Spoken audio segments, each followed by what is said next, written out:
Okay, so am I audible?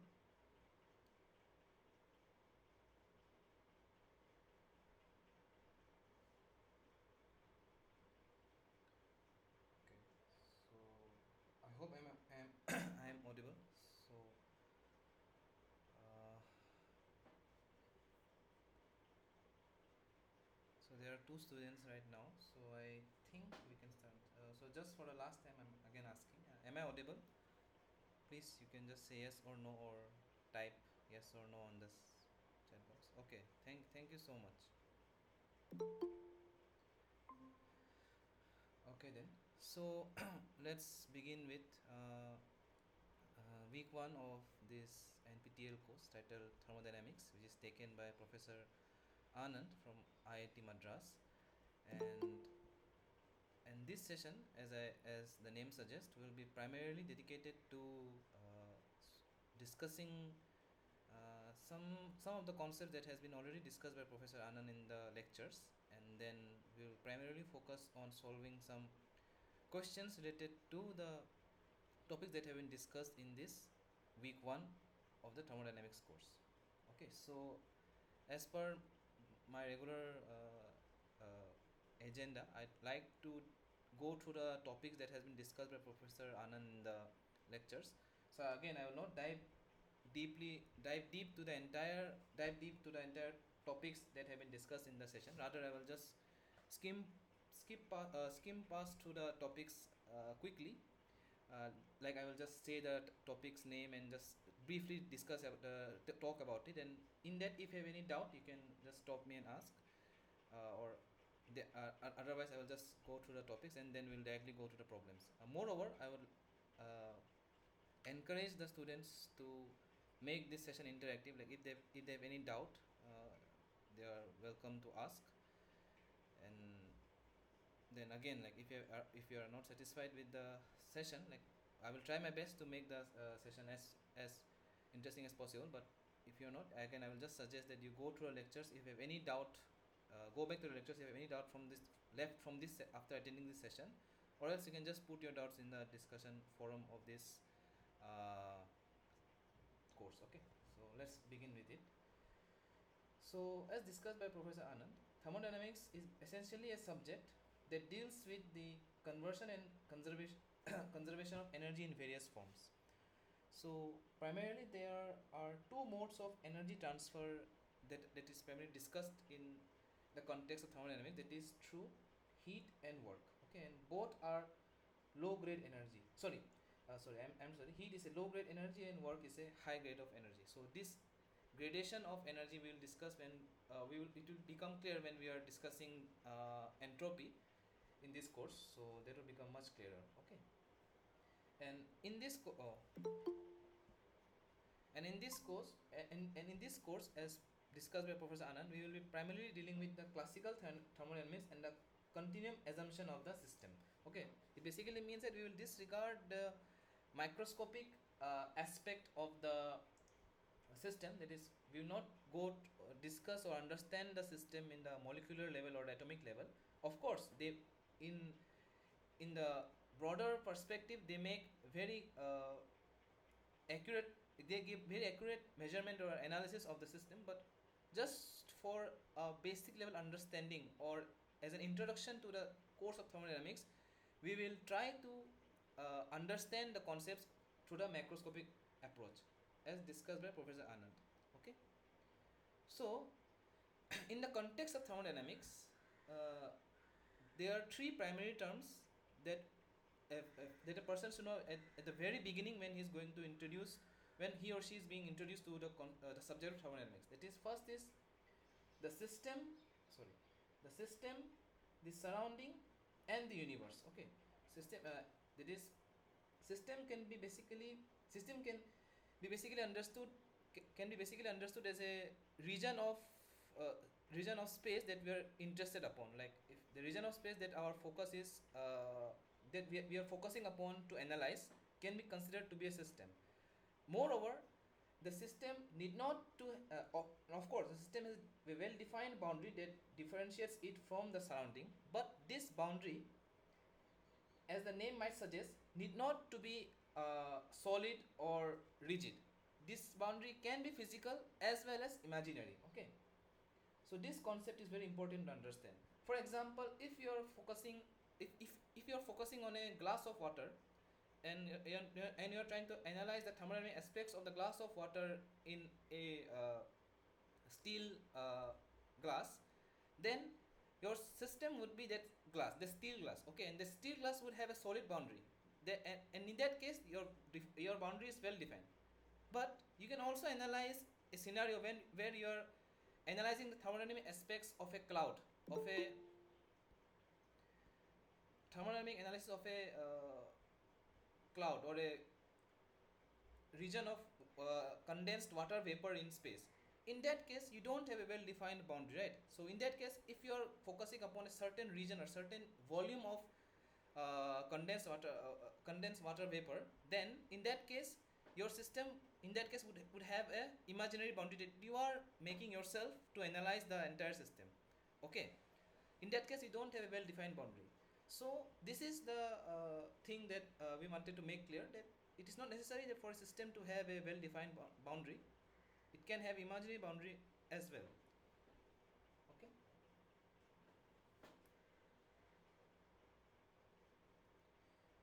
then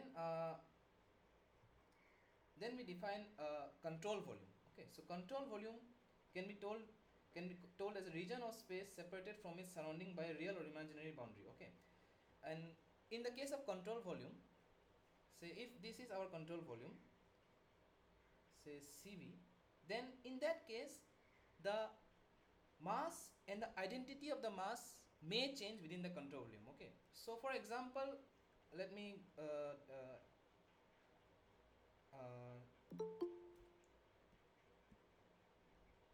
okay, let me give an example of a pipe flow. Okay, so for example, let me draw it. For example, there is a pipe and there is a flow of water through this pipe. Okay, and say we are considering our system to be a particular region within this pipe. Okay, so this is our system, and the volume that the system has, let that be our control volume CV. Okay, so in this case you will see that since our focus is upon this particular region of space, that's why we consider this as our system, and the rest of the pipe or the outer surrounding can be considered as a universe. Okay, so in that case, this pipe, say this pipe is made of stainless steel, then this pipe again has a rigid boundary.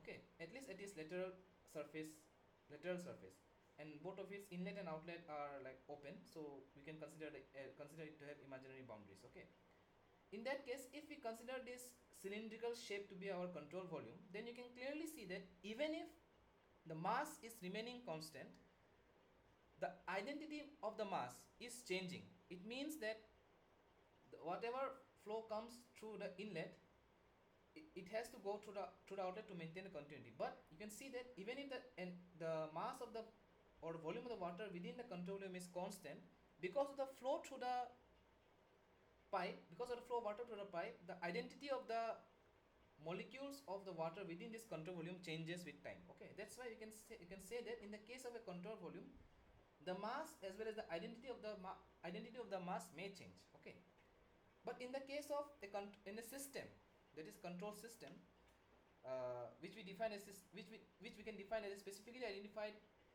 region with a fixed mass, which is separated from its surrounding by a real or imaginary boundary. Okay, so in the case of a system or a control system, the identity of the mass remains unchanged. Okay, and the example of that would be a thermoflask. Okay, so if we consider a thermoflask which has which has water contained in it. Okay. So in this case, the system is closed. It means like the water that is within the thermoflask is enclosed within the solid boundary of the thermoflask. And in this case, if you are going to do thermodynamic analysis, you will see that the mass of the water within the thermoflask does not change with time. Like even if the water is, say, it was initially boiling and it would have evaporation and condensation in the upper lid of the thermoflask, in that case also, even if the water evaporates, the same water would condense down and fall to the this volume of water, and thus the identity of the mass would remain constant throughout the analysis. In this case, we can consider this to be our control system. Okay, so this is the basic difference between a control system and a control volume. Okay, so now again, considering a system, the system can be again divided into three types. First is an open system, that is basically a control volume. A closed system, that is a control mass. So I just gave the example of both. Example of open system or control volume, that was given by the flow of water through a pipe, and considering a particular region within the pipe to be our control volume. In the case of a closed system or control mass, we consider a water contained within a thermoflask. And similarly, there can also be an isolated system. And again, interestingly, this thermoflask can be considered, in an ideal case, can be considered to be an isolated system as well. Why, we will see. Okay. In the case of an open system, there can be mass transfer, mass and heat transfer, as well as work interactions. Okay, so there can be heat transfer as well as mass transfer and as well as work interactions. But in the case of closed systems, there can only be heat and work interactions, and there is no mass transfer from the system. Okay, but in the case of an isolated system, there is no heat or work, no heat or mass transfer. Heat or mass transfer or work interaction. Okay, so in the case of a closed system, let me write it. I guess it will be quite helpful. In the case of a closed system, delta M equal to 0. This is mass transfer is equal to 0. Then delta E, the energy transfer or heat transfer, is equal to 0, and delta W or work interactions are also 0. Okay, in the case of a closed system, mass interaction is 0, mass transfer is 0, but there can be energy or work interactions. Okay, and finally, in the case of open system, all these three parameters are non-zero. There is the mass interaction is non-zero, energy interaction is non-zero, and work interaction is also non-zero. Okay. So these are the key difference between a closed system and open system and an isolated system. Okay, I hope this was clear. If you have any question, you can ask. You're welcome to ask. If you have any doubt within in open system, closed system, or an isolated system. So, is it fine? Can I proceed?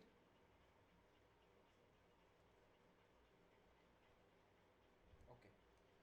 So, like, I'm emphasizing upon it because there are some questions that will be asked in the assignments regarding these concepts. So, moreover, I prepared some set of questions myself that I will be discussing in today's session, and I might ask you. So, you're welcome to ask now, because at that time I won't be answering. I would expect that you answer the questions yourself after attending the session, but it's fine. Okay. And finally, the system plus surrounding equals the universe, or can be considered to be equal to the universe. Okay, so system plus surrounding is equal to universe. Okay, a very trivial equation, but also has a very deep understanding behind it. Okay, so, okay, so now we discuss upon the property of a thermodynamic system. So a property can be considered to be a measurable macroscopic characteristic of the system. Okay, and for example, and these properties can be divided into can be ideally divided into two types, that is extensive property and intensive properties. And the specific properties, as discussed by Professor Anand, is actually a subdivision of the intensive property. Just for your ease of understanding, he has created a different category, a specific properties. But ideally, if we consider the very definition of intensive properties, then the specific properties can be considered to be intensive properties. Okay. So extensive properties depend on the extent of the system or the extent of the mass within the system. Okay. For example, mass, volume, energy, enthalpy, these are the properties of the system that can be considered to be extensive. For example, if the size of the system changes, or if it increases or decreases, then these properties will also increase or decrease accordingly. Okay, or will change accordingly. But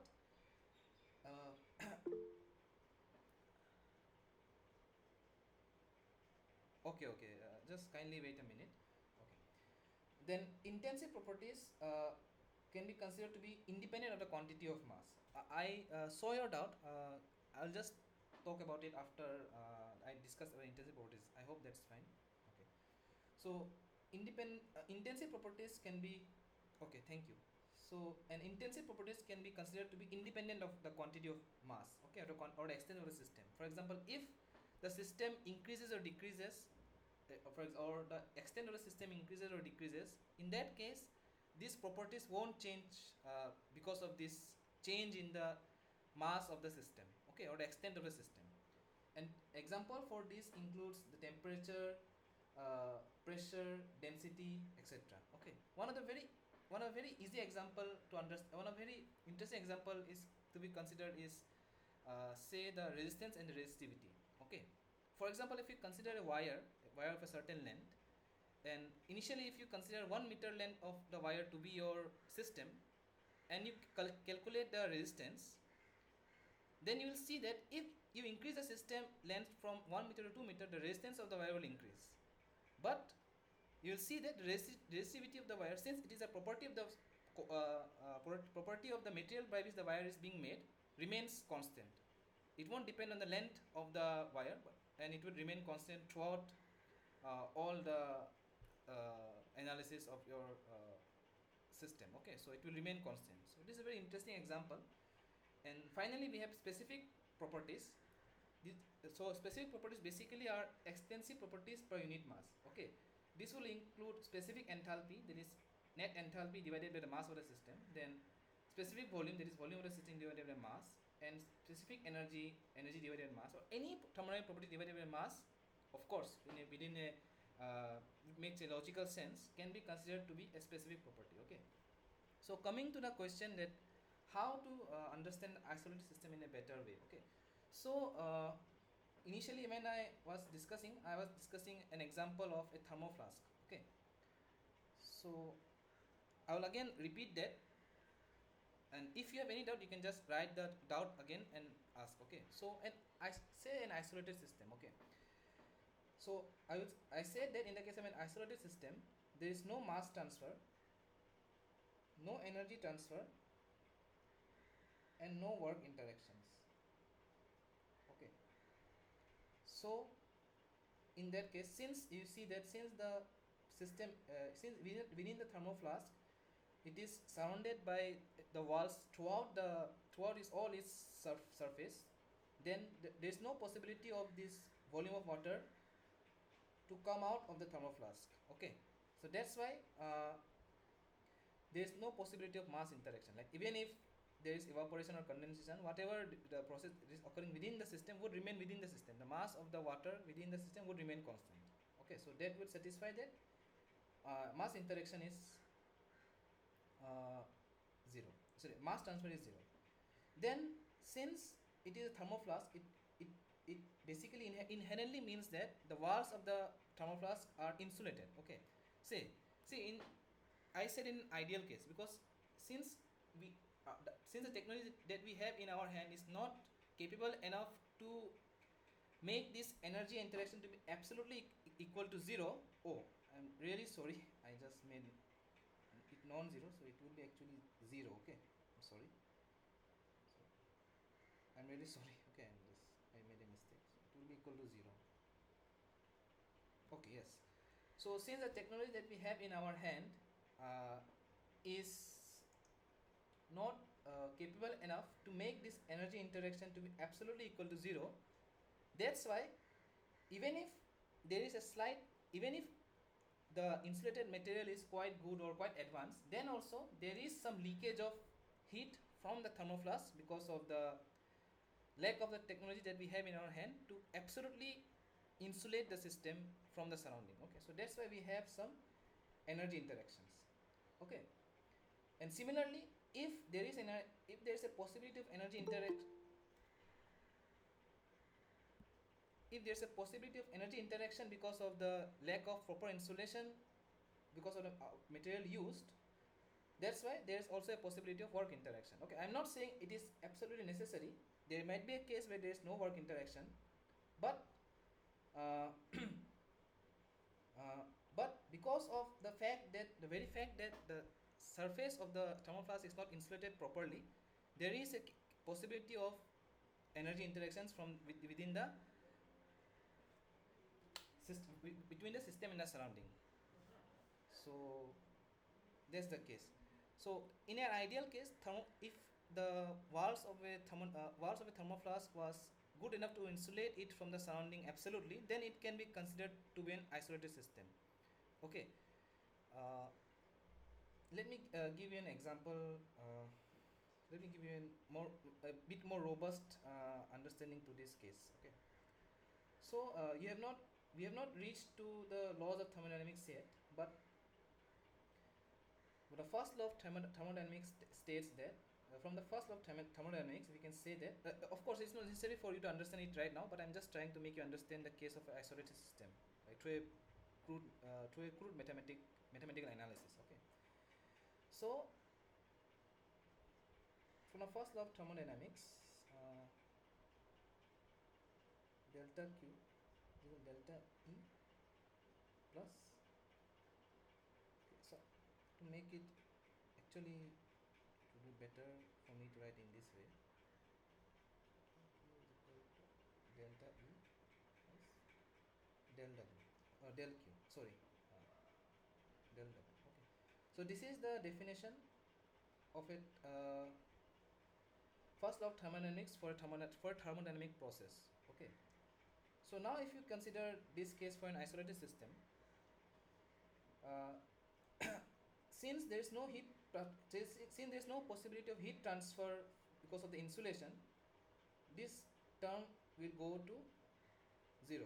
Okay, similarly, because this mass is being insulated from the surroundings and this mass volume of fluid is being insulated from the surrounding and there is no possibility of any kind of energy interactions, that's why work transfer will also be equal to 0, because it is important to know that heat and work interactions are boundary processes. Okay, it means they need to have these interactions between the system and the surrounding for the heat and work transfer to occur, needs a boundary, and if the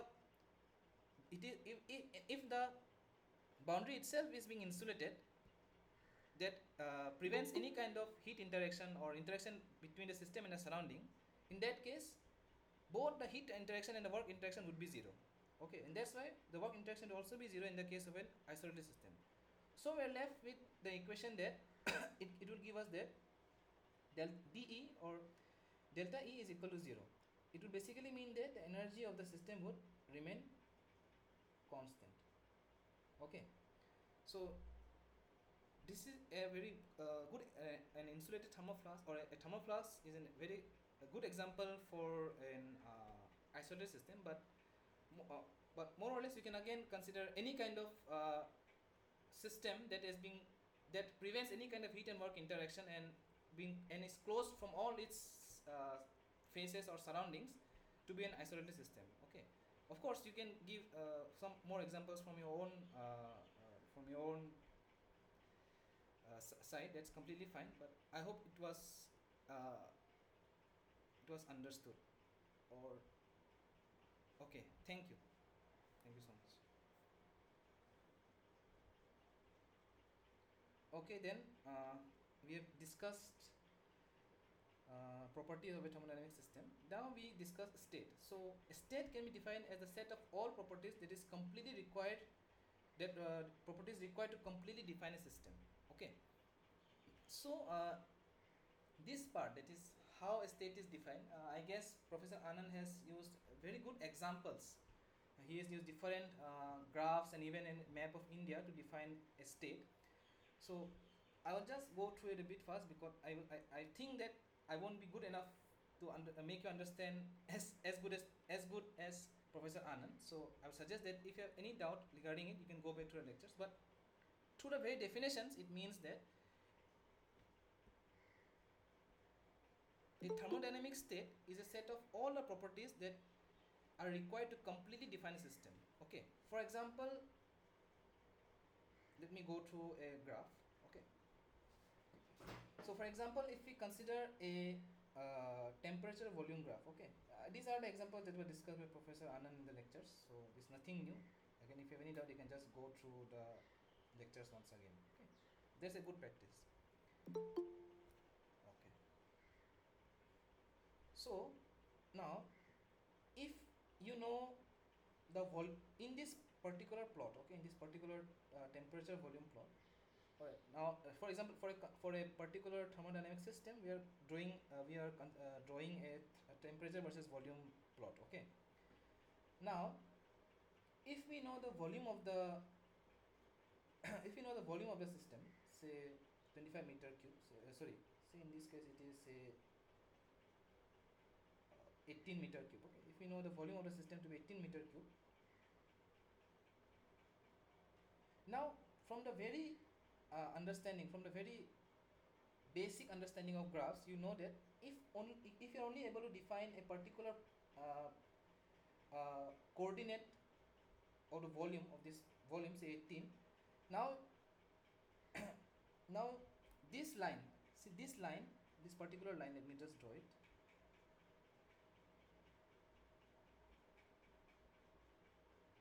This particular line is a locus of all the points that can have a volume of 18 meter cube. Okay. So in order to specifically define a particular point in this graph, a particular coordinate in this graph, you need to define the temperature of the system as well, right? The temperature of the particular state as well, right?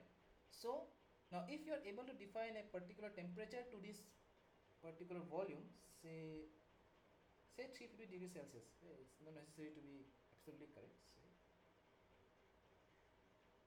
Okay. Now, since you are able to define the volume as well as the temperature in this graph, you are able to particularly define a state point in this temperature volume plot. Okay, so now you are quite clear that if you know the volume as well as the temperature of the of this particular state, now then you can completely define the state of the system. Okay, you know that at the current process, the current thermodynamic process that is being undergoing within the system is at this particular state 1. Okay, is it state 1? Okay, similarly after some time the properties of the system may change and may reach to state 2. Okay, say 25 meter cube and 500 degrees Celsius. Okay, so these are the points, these are the locus of points through which the thermodynamic, the state of the system has gone through from one point to another to constitute a thermodynamic process. Okay, and all these points, all these equilibrium points can be or quadratic points can be considered to be the state of the system, because these points are able to properly define or completely define the completely define the system for a particular point of time. Okay, so again, it is not important that you always require only two thermodynamic properties, or you need to know the magnitude or the two thermodynamic properties to completely define a state. Okay, so there can be scenarios where you may require more than two thermodynamic properties to define a particular thermodynamic state, or even there may also be scenarios where you may need only one thermodynamic property to define the state of the system. Okay, so that's completely depending on the type of thermodynamic system you're dealing with. Okay, so it's not always true that you will only need two thermodynamic properties. So actually there is a equation that tells us the number of independent properties that we need to define the state of the system completely. Okay, so if I'm not wrong, it was F plus P is equal to C plus 2. Okay, so this is the equation. It's the Gibbs equation for for determining the degree of freedom of a particular thermodynamic system. Okay, so for example, we are considering the case of a water in a boiler. Okay, and we are considering water in a boiler. So the water is in a say it is in a single phase right now. Say it is in a liquid phase. So in that case, the phase of the system uh, it is equal to 1. Then the components is again 1 since it's only water is 1. So it will give that F is equal to 2. So you will require two thermodynamic properties to completely define the state of the system. Okay, but now there may be a case when uh,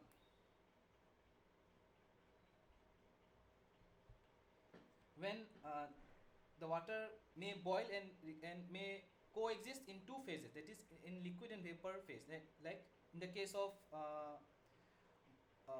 evaporation or condensation. Sorry.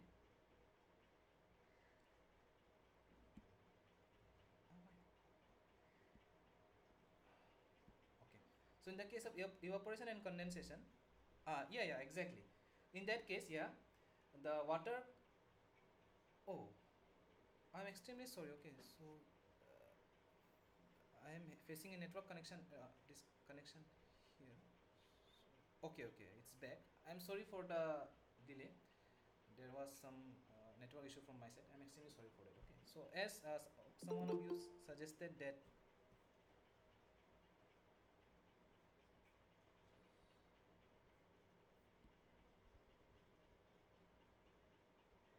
Okay,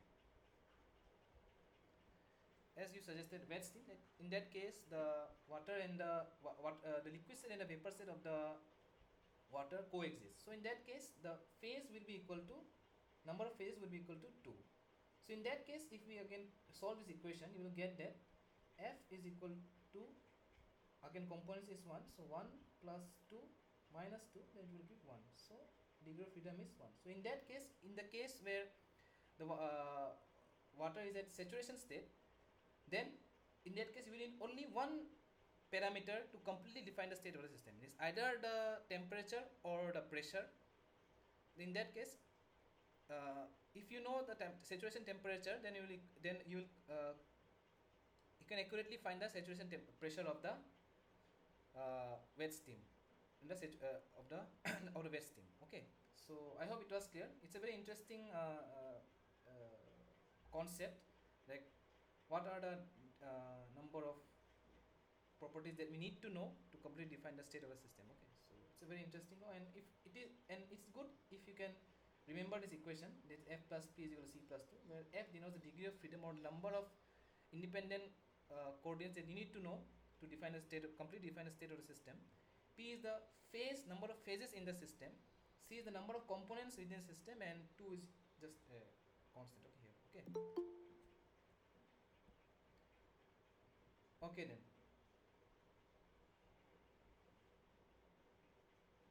Just now we were discussing phase. So again, phase can be defined as a quantity of matter which is homogeneous throughout. Okay. Then path also we just briefly discussed that path is the locus of all the intermediate states which the system passes through where there is a change of the state. Okay. I hope this is clear. These are just the definition concepts that we just briefly discussed just before we have discussed. Okay, so I'm not going to repeat it or show it in the diagram. So I hope it's clear. Okay.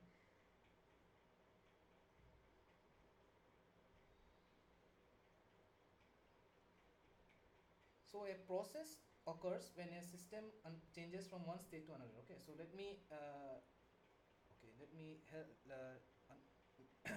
let me use the help of this diagram to make you understand that. Okay, so as I was discussing previously, that say these are the points that the system passes through from one thermodynamic state to another. Okay, so say the initial state we can name it as 1, and the final state is 2. Okay, so for example, sir used the example of pumping air in a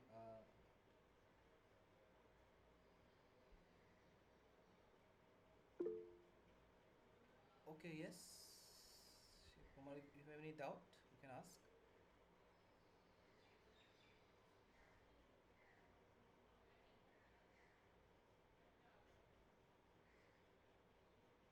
Okay, you can ask any doubt if you have had, so you can, or you can write in the chat.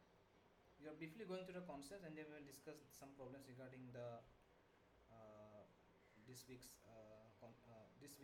topics, and then we'll end the session. I hope that's fine. Okay. So consider this example where, say, you are compressing air within a piston. Okay. So initially the volume is high and the pressure is lower. So once you compress the air within the piston, then the pressure increases and the volume that contains the air decreases. Okay. So the system moves from point 1 to point 2. Okay. Point 1 to point 2. Okay. So as it goes from point 1 to point 2, there may be number of intermediate equilibrium points, n number of equilibrium points that the system may reach, that the system may take to reach from point 1 to point 2. Okay, so this locus of points that the system passes to reach from one thermodynamic state to another is known as a path. Okay, and these two distinct thermodynamic states, or these two different thermodynamic states that the system reaches after going through this after going through these different intermediate states is known as a process. Okay, but again there can be scenarios where the initial state and the final state of a thermodynamic process may be same. Okay, and in that case that type of thermodynamic process is known as a cyclic process. Okay, that's what we have defined here. For a cyclic process, the initial and the final state of the process remains the same. Okay. Now there's again very interesting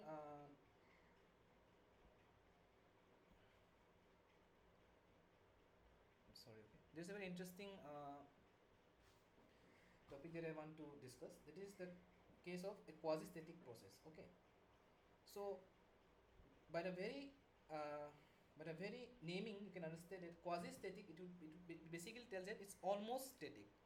So these locus of points that we have discussed are equilibrium points. Okay, so yes, these are equilibrium points.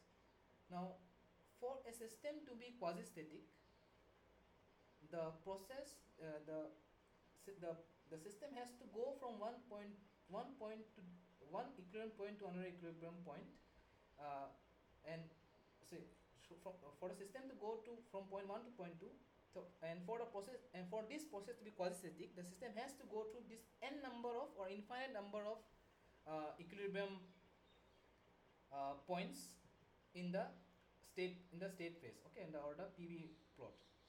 So for a system to go from point 1 to point, say, 2n, then 2n to 3n, then 3n to 4n, it will take a lot of time. Okay, so if we are going to consider the system, first the system moves from point 1 to point 2n, then from point 2n to point 3n, so this will take a very long time. So because then only we can realize or then we can achieve a quasi-static process. And since you can see that since the process takes infinite, ideally it will take an infinite amount of time to reach from point 1 to point 2 to maintain a quasi-static or ideally a reversible process, and thus this process is ideally known as a quasi-static process. It is almost static. Okay, since it is taking an infinite amount of times to reach from point 1 to point 2, thus it is known as a quasi-static or almost static process. Okay, and these are types of process that you can plot in a PV diagram or TS diagram using a solid line. Okay, but in the case of the processes that do not follow this quasi-static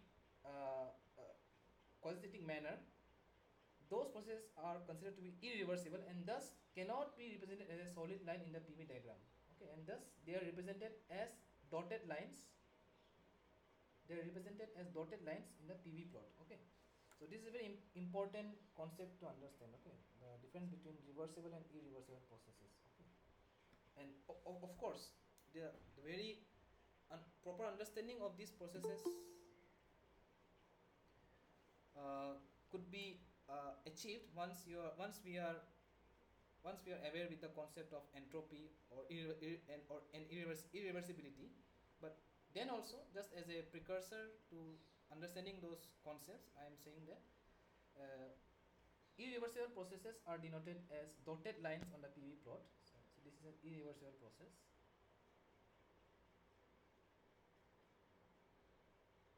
It is that these processes are very fast, that they reach from point 1 to point 2 very quickly, so they are not able to maintain the equilibrium nature of the system while they are traveling from point 1 to point 2. Okay, while the system is changing from point 1 to point 2, state 1 to state 2. And thus, in order to have a reversible process or a equilibrium or a reversible process, it will ideally mean that all the points that the system passes through from point 1 to point 2 has to be equilibrium.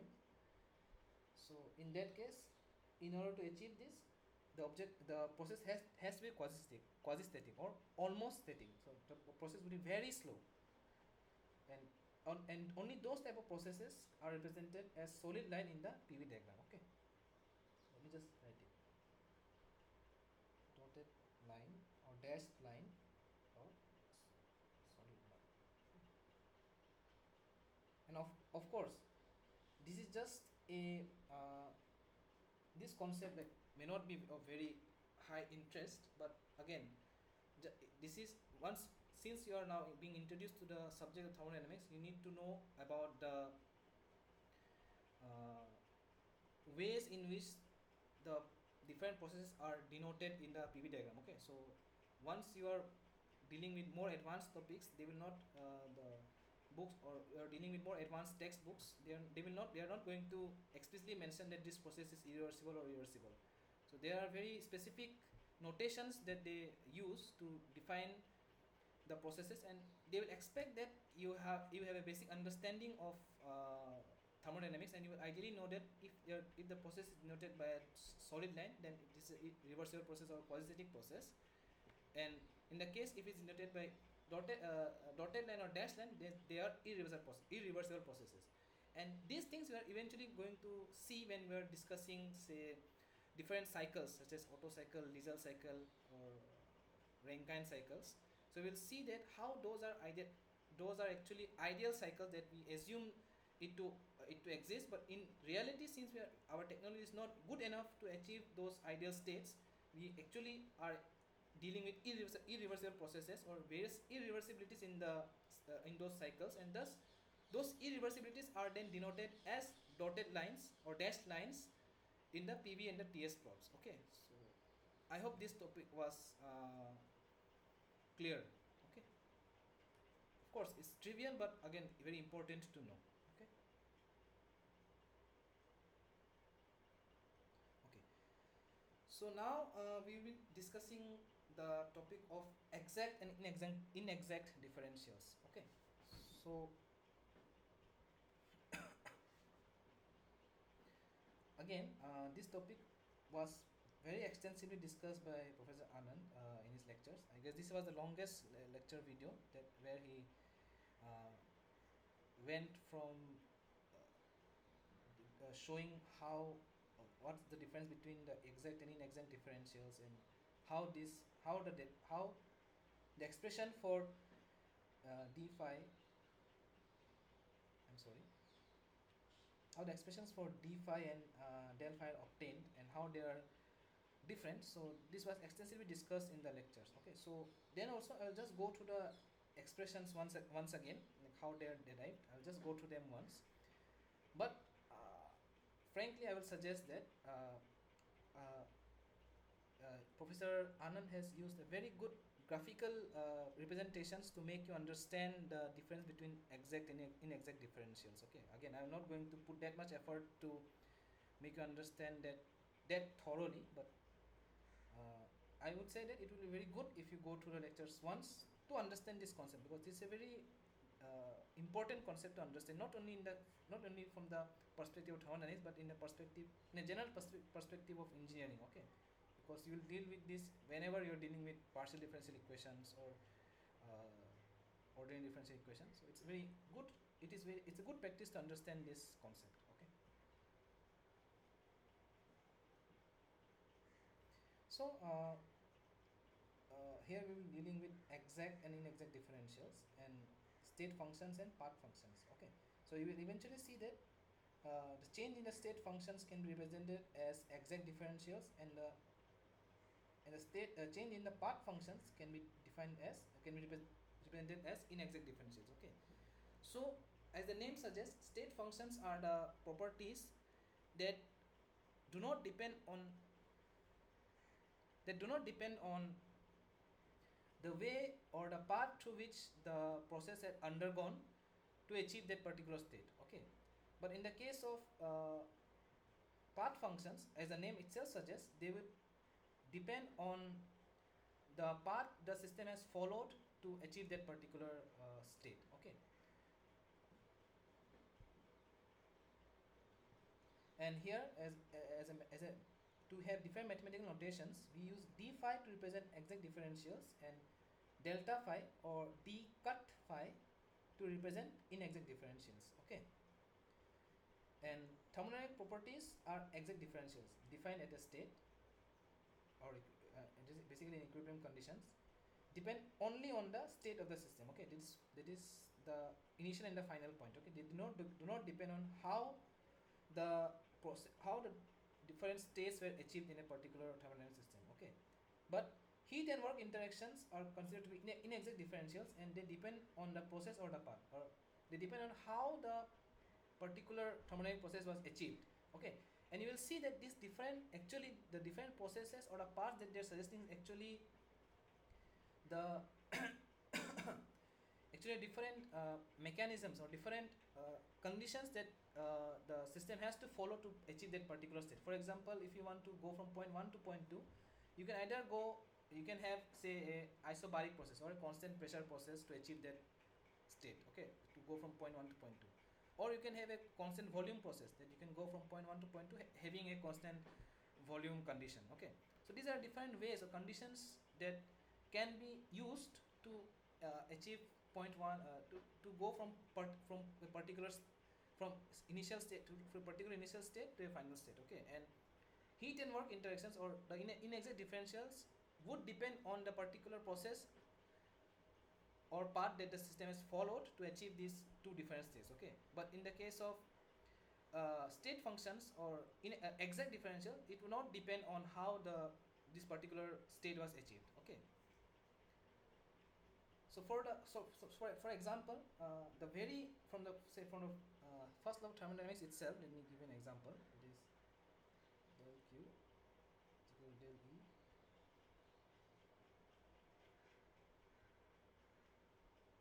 So while defining the isotropic system, I use this exact same equation, if you recall.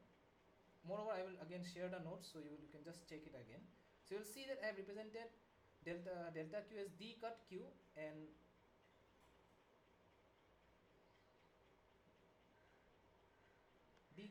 and I have represented w as change in work is also a d cut w, and but for the case of energy, internal energy, I have used a normal differential. Okay, so by the very observation, you can see that work and heat interactions are actually inexact differentials, or change in work interactions and heat interactions are inexact differentials, but the change in energy or the internal energy is actually an exact differential, and thus energy is a state function and work and heat interactions are path functions. Okay, these are very minute observations, but it's as a student of thermodynamics, these things will come naturally after you understand the difference or how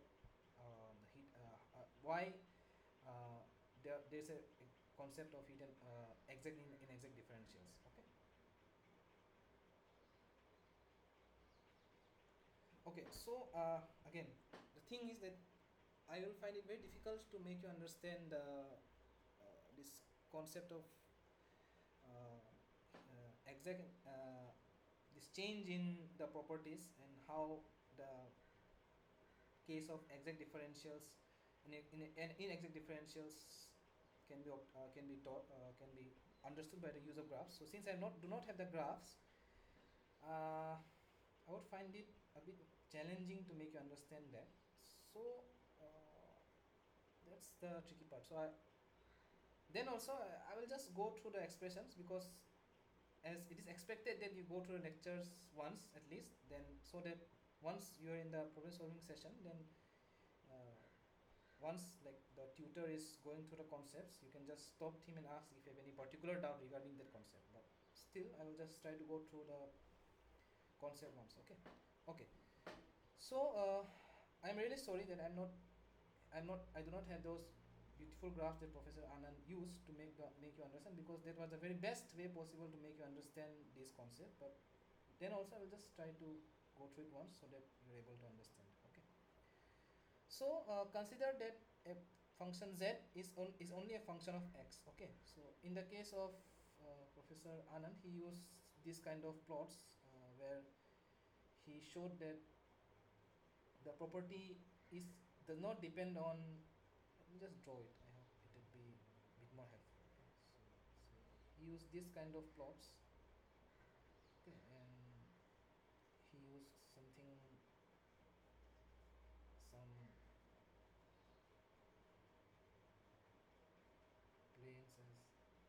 this, where okay, I'm going to draw it. So, yeah, something like some plots like this. Say here, if you use this to be y, z, and x. Okay. So in that case, in this case, you can clearly see that since the change in z is only dependent on how the function varies along the x direction, because there is no variation of the function, this red plane, along the y direction. So this function z is only a function of x. Okay, only a function of x, and thus the change in z can be obtained as a product of the slope dz by dx and multiplied by the change in x, that is dx. Okay. And in the case where dz by dx is not constant, in this case it is constant, the slope is constant throughout the length of the x, so the slope is constant. But in the case where the slope is not constant, so he used an example where there was a curved plane rather than a straight plane like this. So there was a curved plane, so in that case the slope of the curve was changing throughout the length of x. So that's why to obtain the net change in z, that is delta z, we have to integrate this dz. So we integrate delta z, the slope delta z by dx into dx. Okay, we have to integrate to obtain this net change in z. Okay, but in the case when this slope is constant, that is this particular case in this diagram, if dz by dx is constant throughout the length of x, then again we can write z as a function of x, because it does not vary with y. Then dz would be dz by dx into dx. This is the slope. Okay, slope. Then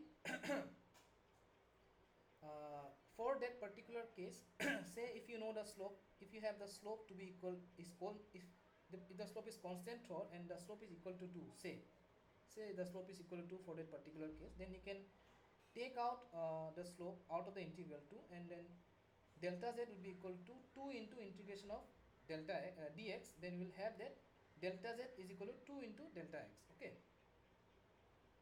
so this was the example that he used for his in the lectures, and he used the graph to make you understand. So again, I will suggest that you go through the graphs to understand this. But again, it's a very simple integration. Like if this is constant, then this then this term can come out of the integral because it is constant. Then we just need to integrate dx. That will basically give us the net change in x, that is delta x. Okay, I hope it was clear. It's quite simple, but again I'm sorry that I'm not having that particular plot to make you understand that, but this is what he had discussed. Okay, so again, now this is the more interesting and more important part, because this is a more generalized case where the the property can be a function of both the coordinate axes, that is z can be a function of both x and y. Okay, then the change in z, dz, can be written as the change in z the change in z with respect to x multiplied by dx plus sorry, the change in x change in z because change in z with respect to I hope it is clear. The change in z with respect to x keeping y equal to constant multiplied by dx plus the change in z with respect to y keeping x is equal to constant multiplied by dy. Okay, and moreover, actually in a more most of the textbook actually they prefer to write it simply as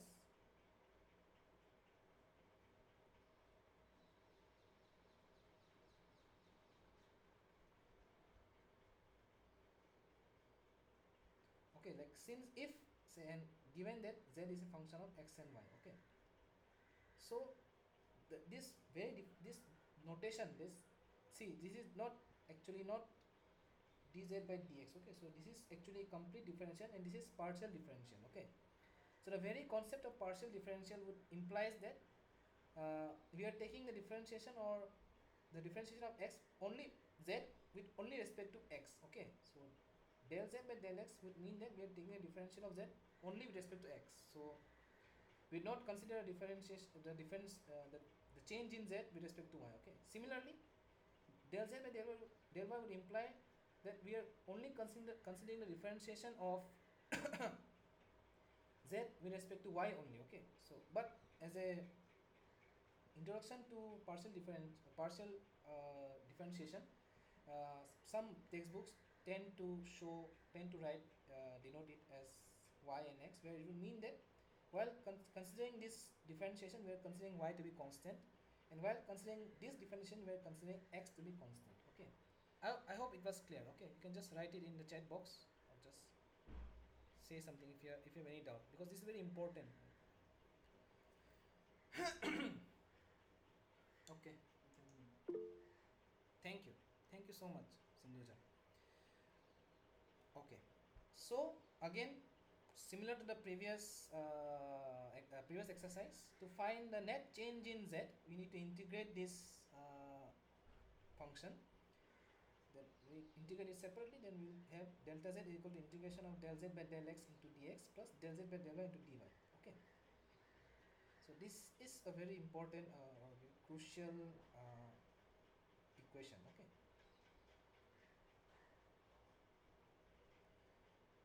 now let us take an example that was discussed by Professor Anand in the lectures itself. Okay, again this example is very important because there are some questions in the assignments that for this week that is related to this example that is discussed by Professor Anand. Okay, so I would emphasize that you look through this example properly. If you have any doubt in the steps, you can just ask me. Okay, so in the tutorial taken by Professor Anand, he used these examples. The first question was that dz is equal to integral of pdv from 1 to 3. Okay, so you can just ignore these endpoints just to show that you are going from state 1 to state 3. Okay, these are just uh, the state points that they are trying to represent, but the, but we are asked to find the path independence, like whether this particular process that is defined by this particular integral is path independent or not, or whether basically he is asking whether z is in this case a exact or inexact differential. Okay, because if z is path independent, then it is an exact differential, but if z is path dependent, then it is an inexact differential. Okay, an inexact differential will imply it is a path function, and an exact differential will imply it is a state function or point function also. Okay, state functions are also known as point functions. Okay, so since we have two variables in this particular case, so z is in a more generalized sense is a function of both p and v. Okay, then dz would be equal to again del z by del p into dp plus del z by del v into dv. Okay,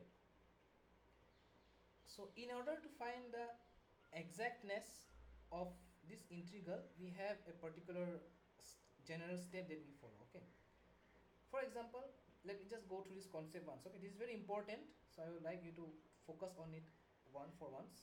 Like if you have gone through a lecture, that's fine, but again I'm just going to emphasize it on it once because you have some problems, questions regarding this in this session. Okay, so if we consider z as a function of x and y, then dz is again del z by del x dx plus del z by del y dy. Okay, now if we consider this del z by del x as some function m and del z by del y as some function n, then we can write dz is equal to m dx plus n dy. Okay, now for the differential dz to be exact, we need to have dm by dy is equal to dn by dx. Okay, so let me again show it properly. Like then if m is equal to del z by del x, then del m by del y will be equal to del square z by del y del x. Okay, and again del n by del x will be equal to del square z by del x del y. Okay, I hope this step was clear. Okay, then in order to have del m by del y equal to del n by del x, we will have that del square z by del y del x is equal to del square z by del x del y. And if this condition is satisfied, then we can say that dz is an exact differential. Okay, so we'll apply the same concept in this example. So we have that dz is equal to del z by del p dp plus del z by del v dv. Okay, now if we consider this integration, which is represented as p dv, then we will see that if we substitute if we compare these two expressions, then we will have that del z by del p is equal to 0. Okay, and then del z by del v is equal to p. This is clear, right? How del z by del v is equal to p? We are just comparing these two expressions. Okay, fine. Then you can see that if we take the differentiation of in the denominator we have differential with respect to v, we just need just as an ease of understanding, you can see that since it's a two variable function, you need to take the differentiation of the I'm sorry, you need to take the differentiation with respect to the remaining variable. So the remaining variable is p, so you just take the differentiation of this with respect to p. You will have dou d by dp or dou by dou p as used by Professor Anand of dou z by dou v. Then we will have dou p by dou p by dou by dou p by dou p. So this will give us equal to 1. Okay, dou by dou p of p, it will give us equal to 1. Okay, but since we have that dou z by dou p is equal to 0, then if we take again dou by dou v of dou z by dou p, so this would be equal to 0 only, right? So since both of these are not equal, so this z in this particular case is an inexact differential. Okay, so again there's a he used an example for second case where he used dz is equal to v dp. Again, if we follow similar steps, we find that z in this is also an inexact differential. But now let us consider example 3 where dz is represented by integration from 1 to 3 p dv plus v dp. Okay, again in this case we will have z is equal to function of p and v, then dz is equal to dou z by dou p into dp plus dou z by dou v into dv. Okay, now if we compare these two expressions, simple comparison of these two expressions. Okay, then the coefficient or of dv is p, so we will have dou z by dou v is equal to p. Similarly, the coefficient of v would be dp would be v, then we will have dou z by dou p is equal to v.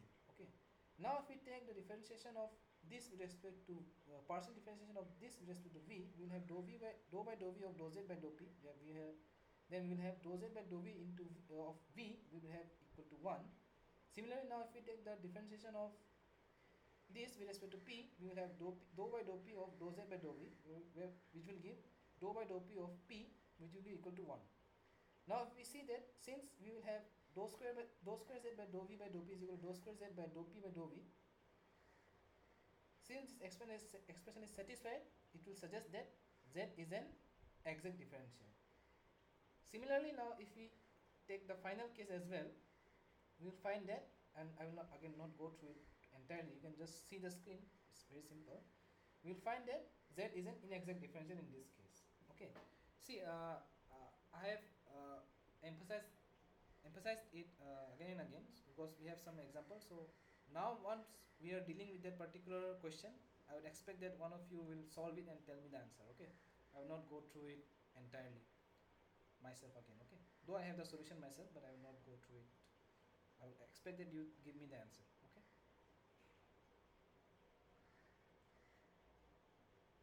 again there's a very good example. This is a final example that we are discussing from the lectures. Okay, so it is asked that if delta phi is equal to some function of t into dt plus rt by v into dv, then is phi a property of the property, or is phi a state function, or they are basically asking if is phi a state function. Okay, so they have represented delta phi is equal to f of some function of t into dt plus rt by v into dv. Okay, again you can use the similar concept that we used in the previous example. Again we can represent phi as a function of t and v. See, here r there is a a characteristic gas constant, so we need not to and that can be considered as a constant, and it's not a variable, and that's why phi is only a function of t and v. Okay, then again we can write d phi.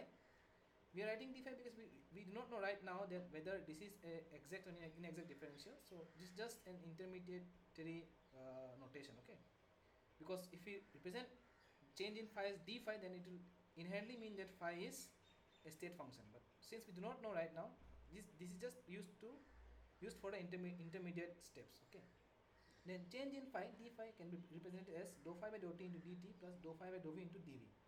Again just compare the coefficients. Again just compare the coefficients, so we will have that dou phi by dou v is equal to rt into v, and dou phi by dou t is equal to some function of t. Okay, some function of t. Now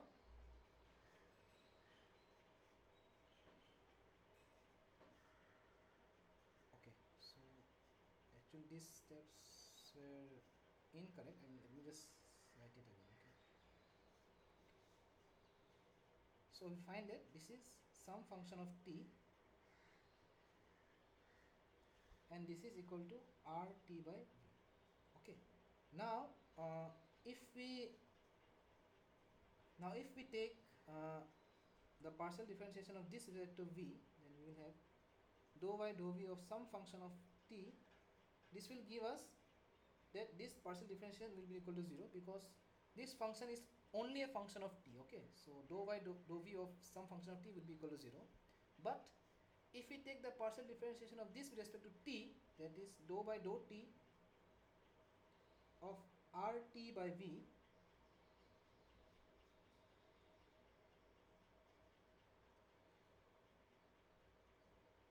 this will give us r by v. So you can clearly see that, say if we consider it as m and n, then we'll have that dou m by dou v is not equal to dou n by dou t, and thus in this case phi is an inexact differential, or it's not a property of the system. But in the second part of the question, it is said that if not, suggest what changes in the function we can make to make phi a property.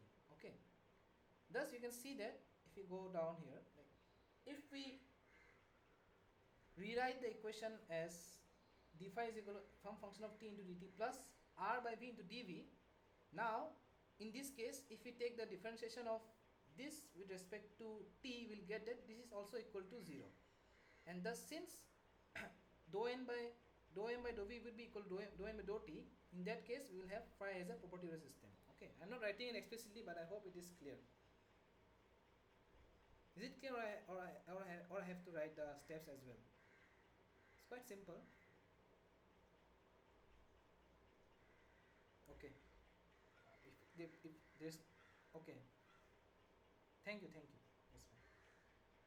Okay. Then finally, in the last part of the lectures, Professor Anand introduced the concept of pressure and manometers, and inherently the concept of manometry, like how manometers are used to measure the pressure in different scenarios. So he used this following example. So where he placed a mercury manometer on a container containing water.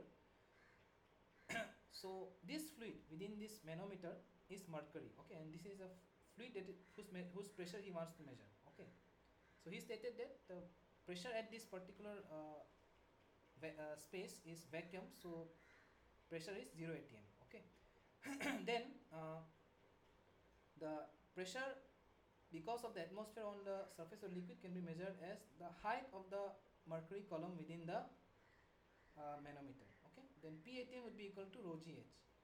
Then since rho equal to 13,600 kg per meter cube for mercury, that is 8g, and g is 9.81 meter per second square, then we can find the height of mercury in within the column, within this column, that is equal to the atmospheric pressure. Okay, so once we do the calculation, we find that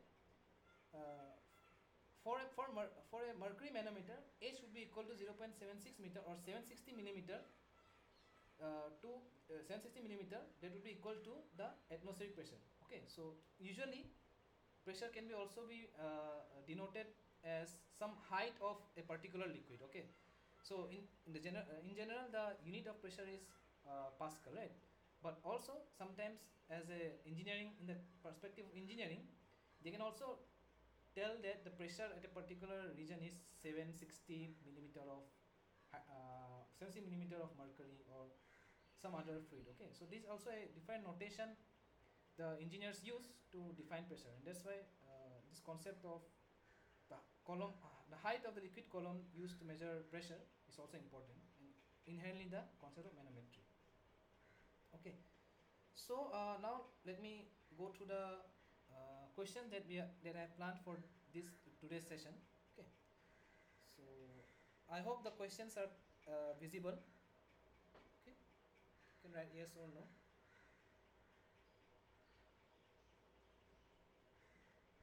Okay. Okay. So let us go to some of the questions again. Some of the questions like here are basically true and false type questions. So it will be very helpful if you can either speak up or write in the chat box whether the particular question is case is true or false. And then there are some match the following and some derivation type questions. So that will take some time, but I will expect that you do it and give me the answer. Okay, I hope it is clear. Okay, so let us go to the first question. So the first question is again, the boundaries of a thermodynamic system are physical boundaries such as wall or distance. So is this statement true or false? You can just write or speak up. Okay, false. Okay, that's correct, but it will be very helpful if one of you can speak up or even write on the chat. Yeah, absolutely. So we have discussed that in the case of control volume, like in that case the boundaries were imaginary as well, right? Even if it surrounds the entire volume of the region that we are focusing upon, there can be mass interactions, right? And for these mass interactions to occur, the system has to be open, or it needs to have an imaginary boundary through which these mass interactions can occur. So that's why this current case is false. Okay, second question. Thank you. Thank you for the interaction. So any thermodynamic process can be represented by a curve in the state space. For example, during a process, the pressure and volume changes from P1 to V1 and P2 to V2. This process can be represented by a curve joining 2 points in a PV state. So is this statement true or false? Okay. Okay. So okay.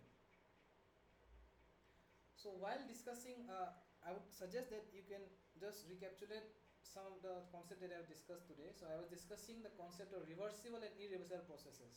So I was telling that there are certain processes that can be represented by solid lines. Okay, so they are represented by a curve. So by a curve, they essentially mean a solid line. Okay, of course, a curve needs to be a solid line, right? So represented by a curve in the state space. Okay, so and they are mentioned at any thermodynamic process.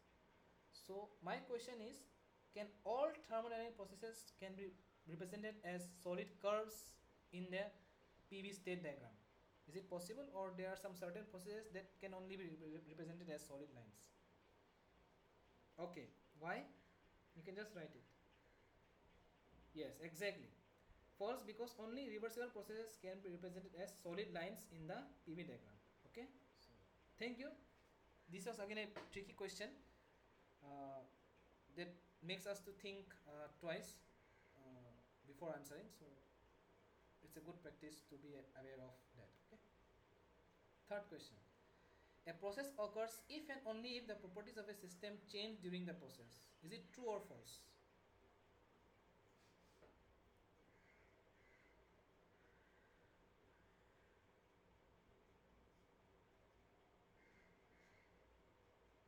The question might seem trivial, but it's quite interesting. So we can okay, okay, okay. So to all of you who have answered, let me ask you one case. Okay, let me tell you beforehand that yeah, you are correct. The answer is true. But I have discussed the case of uh, uh, a cyclic process where the initial and the final points of the system were the same. So if we consider that case, again whether this is true or false. Like, see, the answer is true, but why it is true? Why that case is not considered in this question? You can just say or speak up or write. That's completely fine.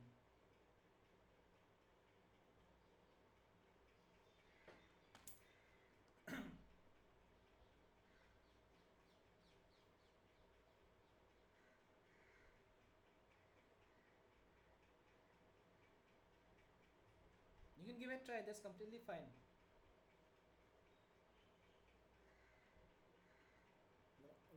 You can unmute yourself and speak up. It's not issue. No, again, it is true for psych. No, no, no, no. See, I already told that if they are telling a process, then a process will constitute all the processes, whether cyclic or non-cyclic. Okay. But see, okay, thanks for that, for trying the answer. But the thing is, they are mentioning that a process. Let me use my cursor. A process occurs if and only if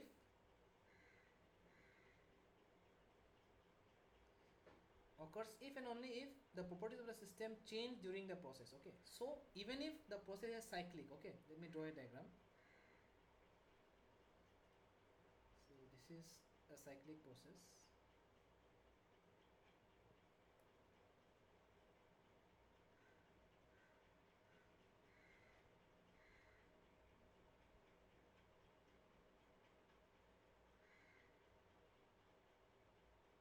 Yes, exactly, exactly. That's a very solid answer. Yes, that only I was trying to say. Even if the finals, so no. Okay, I misunderstood, but let me just try to make it understand. Okay, say it is state one and state two. Okay, it's a very simple mathematical understanding to it. So even if the process is cyclic, okay, and you are saying that the process goes from 1 to 2 and back to 1, okay, so this will constitute a cyclic process. But you will see that even if the end points, the initial and the final point of the system is the same, that is 1, then also the properties of the system has undergone changes. Okay, that has undergone change from point 1 to 2. There has been some change, Then again from 2 to 1 there has been some change. That basically means that there had been some changes in the properties of the system during the entire process, but finally when the final uh, measurement or final measurement that had been taken to understand or analyze the process, they found out that the properties of the system were same after the entire process has ended. But for the process itself to occur, the system has to go, the property of the system has to change from one state to another, and that's why the very concept of equilibrium points, locus of equilibrium points came into picture. The process has to go from one equilibrium state to another equilibrium state, and then again back to its initial state to constitute a cycle. But since it is going from one equilibrium state to another equilibrium state, to make this cycle possible, that's why the properties of the system has to change for this process to occur. Okay, for a process to occur, even if it is cycling. Okay, is that clear?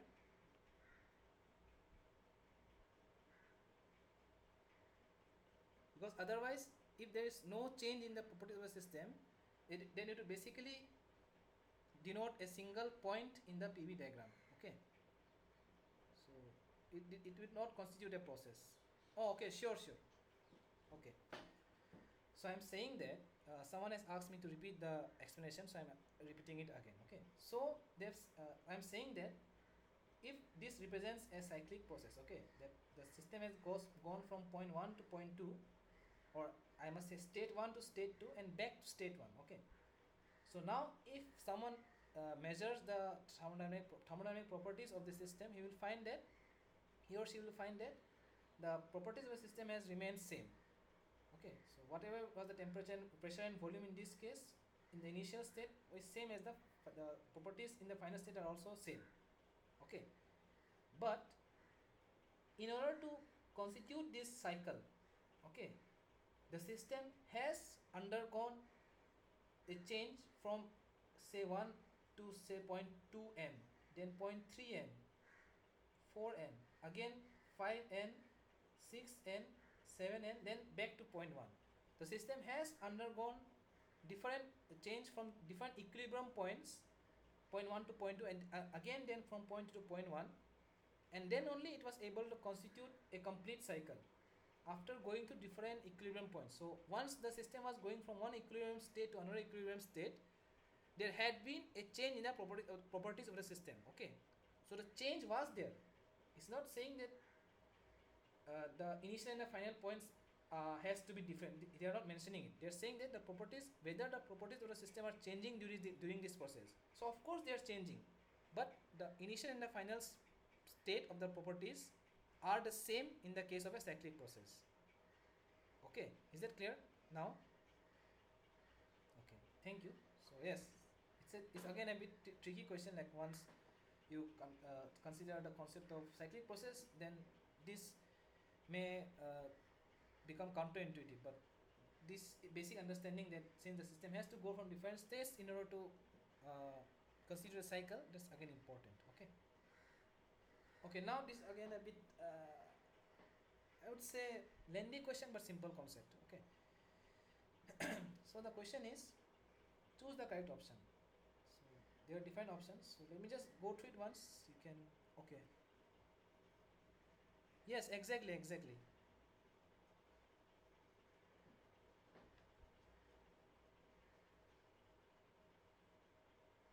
Mass and volume are extensive, but yeah. So the answer is D. Yeah. So yeah, you can just go through options and give me the answer, right? Rather than me reading it line by line. You can just give me the answer. So one of you has told that the option is D. So others can also give and try. If there's any discrepancy, I will mention. Otherwise, I will expect that it is clear.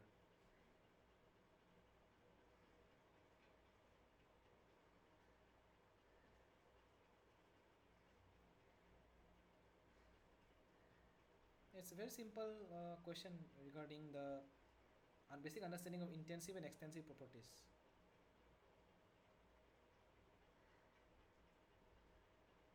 Think about density. Like if you have a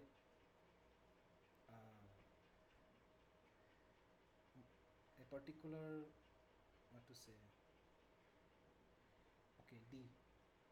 If you have a particular material of a particular density, and if you cut in half, whether the density of the system will change or not. Right. Okay. So since most of you are giving D, so answer D is correct. So here mass, both mass and volume, yeah, 4, yeah, sure, yes. So here both mass and volume depend on the extent of the system. Okay, that's why see, the naming is also very good, like mass and volume depend on the extent of the system or the extent of mass, as you said, Professor Anand. So extent itself tells that it is an extensive property. Okay, but since the density is density remains constant even if we change the mass, or like if we have a particular uh, volume of a particular say you have a particular volume of say steel. Okay, now if you cut that particular mass of volume of steel into half, the mass and the volume would definitely change, but if you measure density it will remain constant because it is an intensive property, right? That's why density will remain constant, and that's why it is an intensive property. Okay, so that's correct, option D is correct.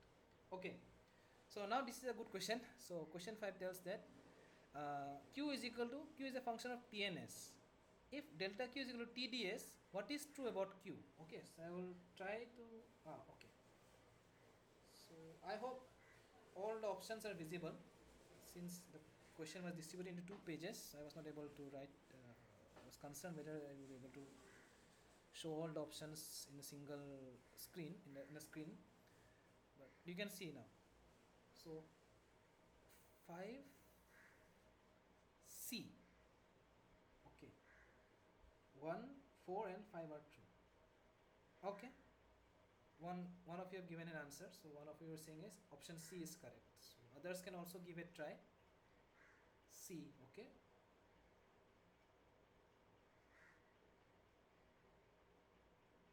Some more.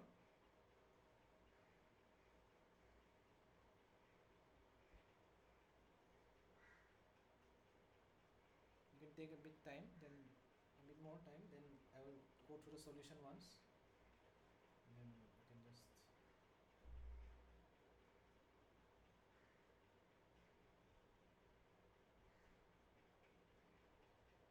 you can go to the calculation that of the exact differential that we used, that you can write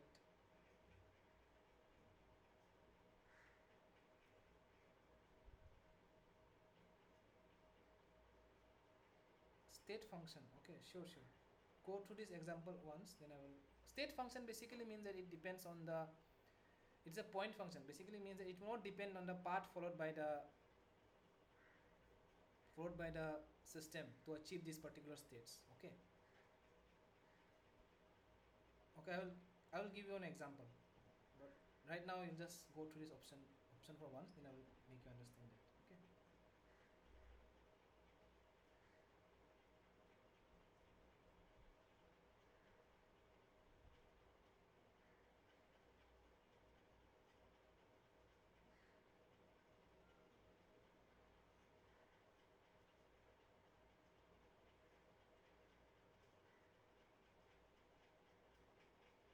okay.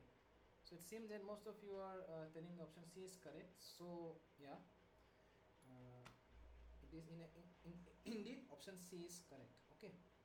So I hope that you have used the similar concept that we have discussed just before. You can write delta Q is dou Q by dou T into dt plus dou Q by dou, sorry, dou S as into ds. Then again just take, sorry, this would be equal to 0 and this is equal to t. Then if we take, if this is m, this is n, then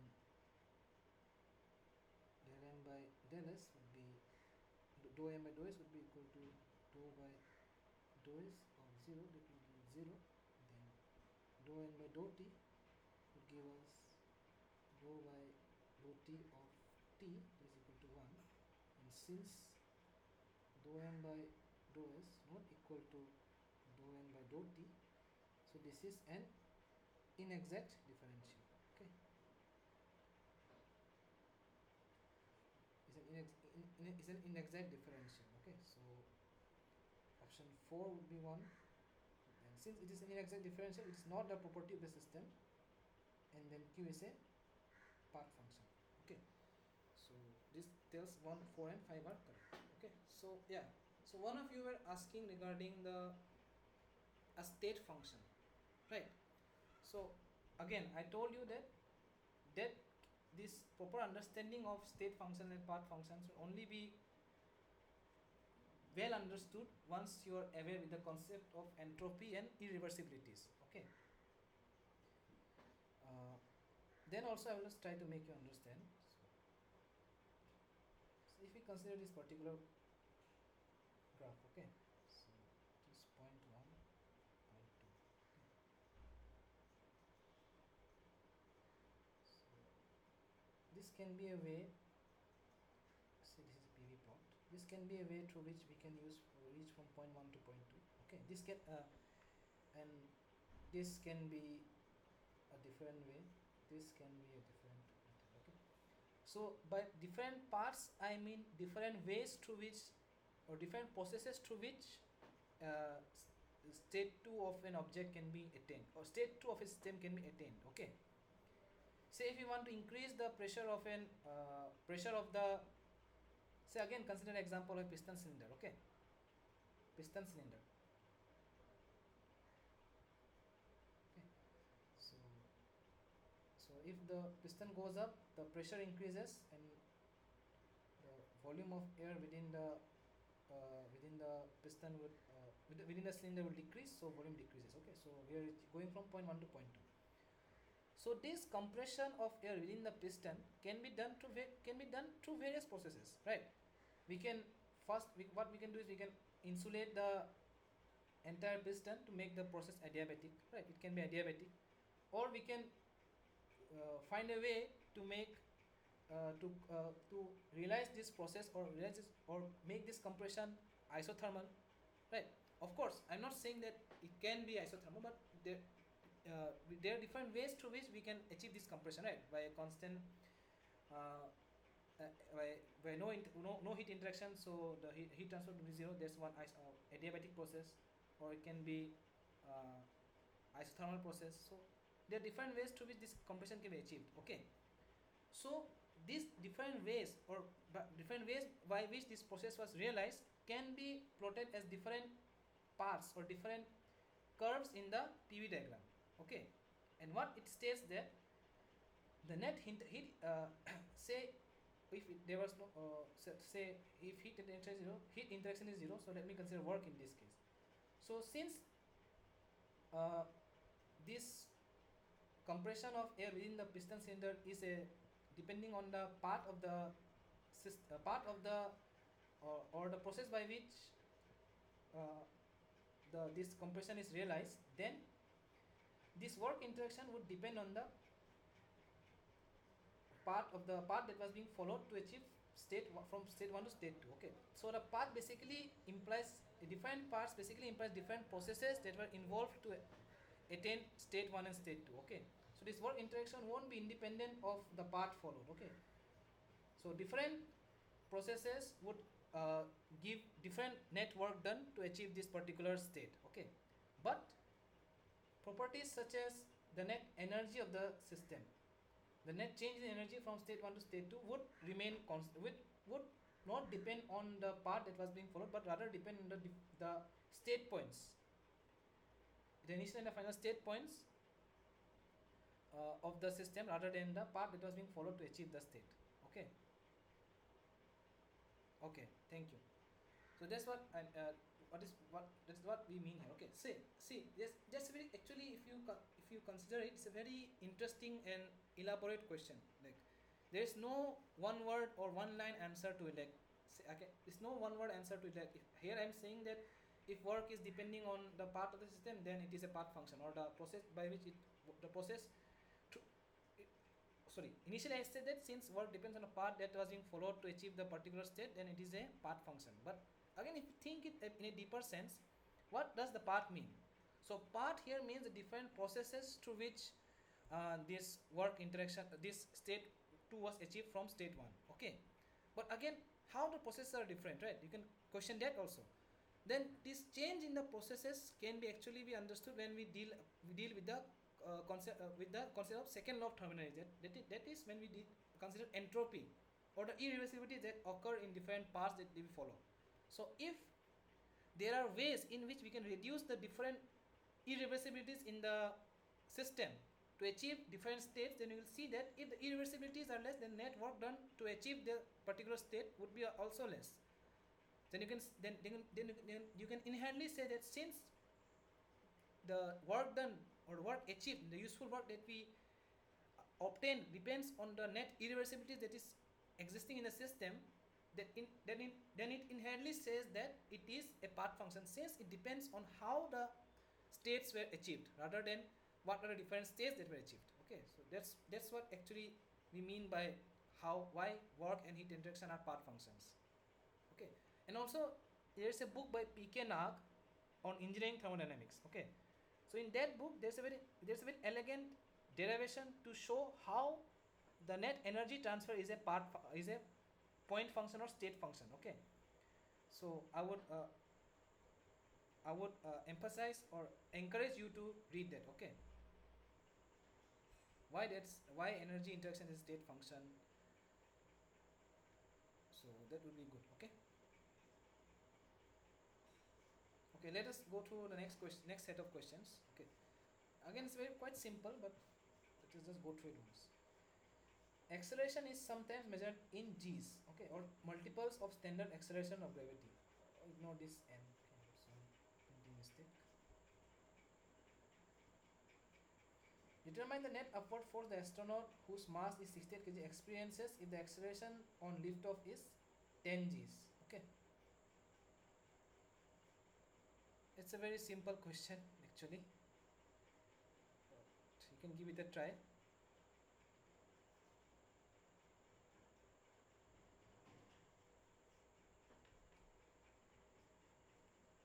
Just find the weight of the astronaut with the acceleration of gravity equal to 10 g.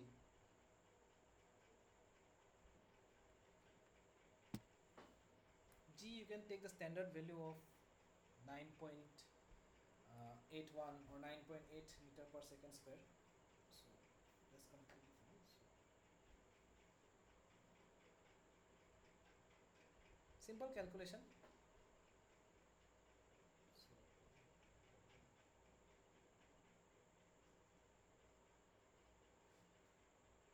So 12.92 Newton.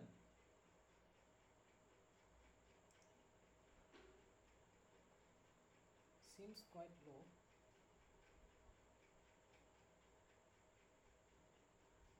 See, they are saying that the astronaut experiences an acceleration due to gravity equal to 10 g's. Okay, 10 g's. That will basically give 10 into 9.81.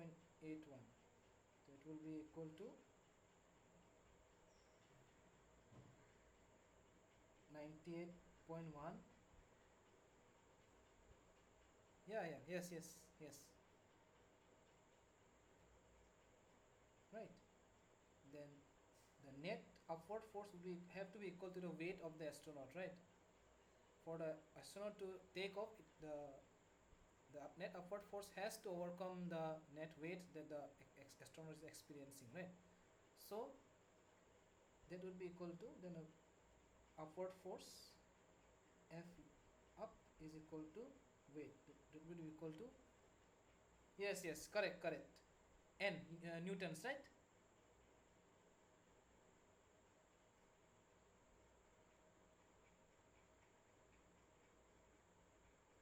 Somewhere close to, as you have written, 6670 newtons. Okay, that's fine. Quite simple. Yeah. Thank you so much. Yes. Okay, so the next question is, convert the following readings of pressure to kilopascal. And here by kilopascal pressure I would mean absolute pressure. Okay,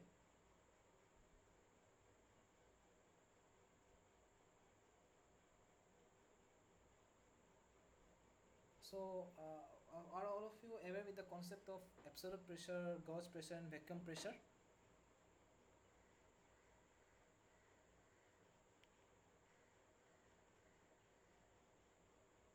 Okay, let me just give you the yes. Then that's great. So, assuming that the barometer reads 760 millimeter of mercury, what is the absolute pressure in the case of 40 centimeter of mercury in vacuum, 90 centimeter of mercury gauge pressure, and 1.2 meter of water gauge pressure? Okay. So again, it's quite simple. The trick here is to know the density of mercury and water, and just find the pressure due to the liquid column, the particular height of liquid column, and then find the absolute pressure. So let me just write it. That's fine. Since you know already.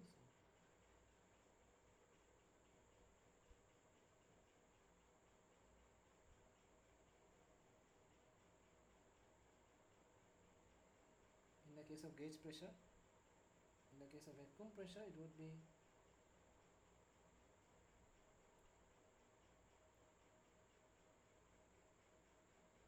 sorry.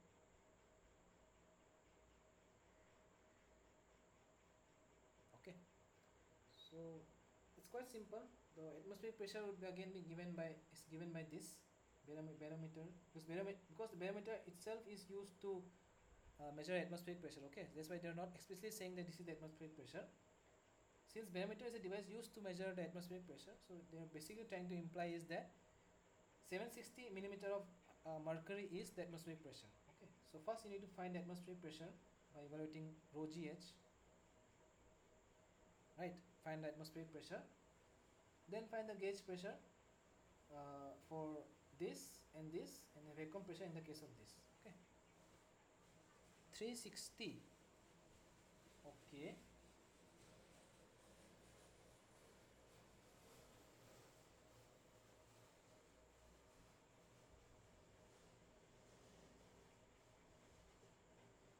yes, correct. First is yes, correct. Thank you. Near is near to 48 kilopascal. Okay, let me just write it. One of you already gave the correct answer. Yes. Try the second and third one.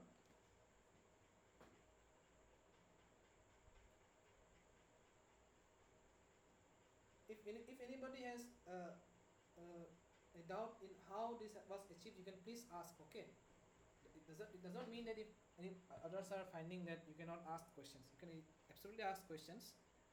I'm just not showing you the answers. Okay. For B. B. Let me just check. Yes. Yes. It's very accurate.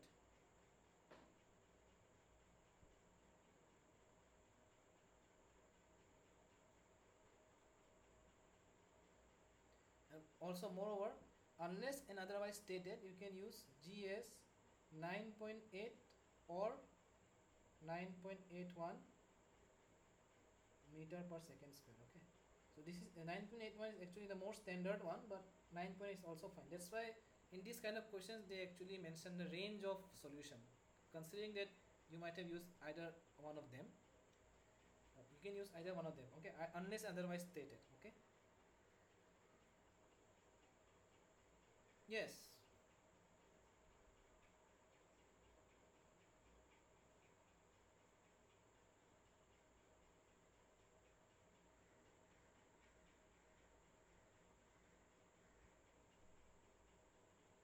I'm just writing my solutions. This is what I found. But since the range of the solutions were correct, so this is correct. Okay, so one of you have given all the answers. So thank you so much. Uh, Again, I'll just go to the solutions for once. If at all, like one of you had slight doubt in the derivations, you can just look through it once. Okay, quite simple, just simple addition and subtraction. Knowing the fact that pressure can be measured as rho gh, where h is a height of liquid column in a particular manometer. So, okay. So I hope it's clear for everyone. Then I hope I can go to the next question. Right. Okay. Okay, then I'll just go to the next question once. Okay. So this is again a very interesting question. It's again depends on the principle of manometry. So it is asking that a pressure of gas in a pipeline measured with a mercury manometer having one limb open to atmosphere. One limb open to atmosphere. If the difference in the height of mercury in the two limbs is 562 millimeter of again I'm sorry, it is Hg. Okay, printing mistake from my side. 562 millimeter of mercury. Calculate the gas pressure. Okay, calculate the gas pressure. If the barometer is 761 millimeter of Hg and the acceleration due to gravity is 9.79 meter per second square, the density of the mercury is 13,640. Okay, here they have explicitly mentioned the value of G and the density of mercury. Okay, so I suggest you to use the density of mercury as 13,640 rather than 13,600. Okay, because they explicitly mentioned in this question, and the acceleration due to gravity is 9.79 meter per second square. Okay, so yes, so here in the diagram is also given that they're using manometer to measure the pressure within the pipeline, where this height is equal to 562 millimeter. Okay, and the fluid used to measure this pressure is mercury. Okay, then you just need to find the pressure within this pipeline. Okay, and the pressure here is open to atmosphere, so pressure in this region is atmospheric pressure. Okay, again a simpler use of the concept of manometry as discussed by Professor Anand in his lectures. One of you can give the solution, or we can, and we'll look through the solutions as well, but I encourage one of you to give the answer. Okay, and the answer would be in kilopascal. Atmospheric pressure, if you want to know, they again here they've used the trick of denoting the atmospheric pressure as barometric reading. Okay, the barometer reads 761 millimeter of mercury. Okay, so that's the atmospheric pressure.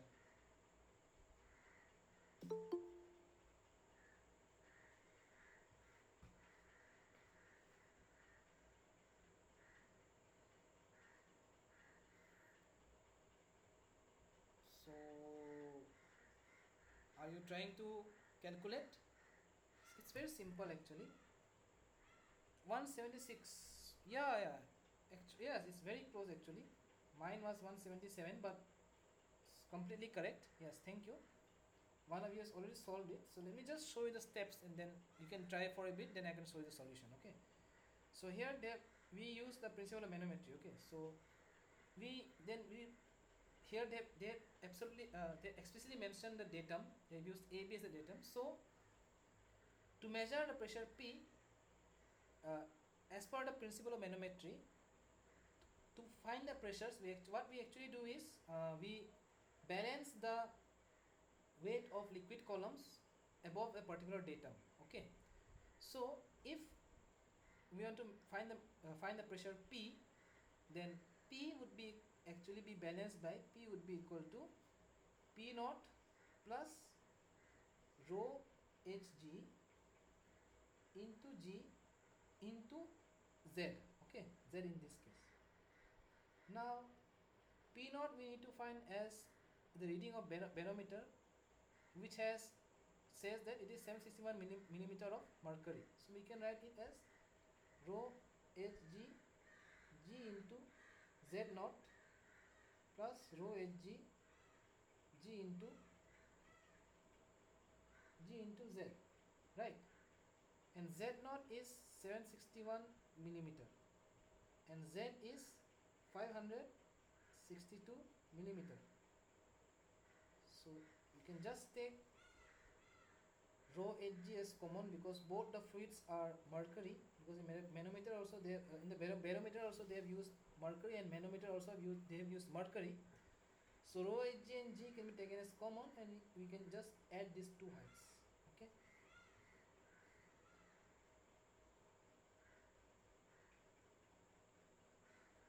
So it will be 13,640 as mentioned in this question.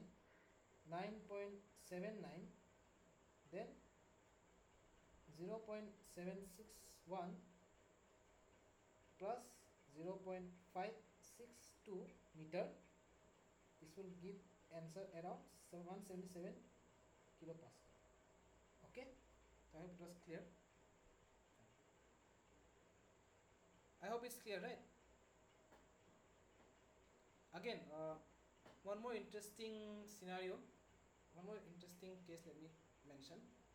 Okay, so it might happen that one of you may even ask that if pressure here at this point is P, then what about the pressure due to the weight of the liquid column here? Okay,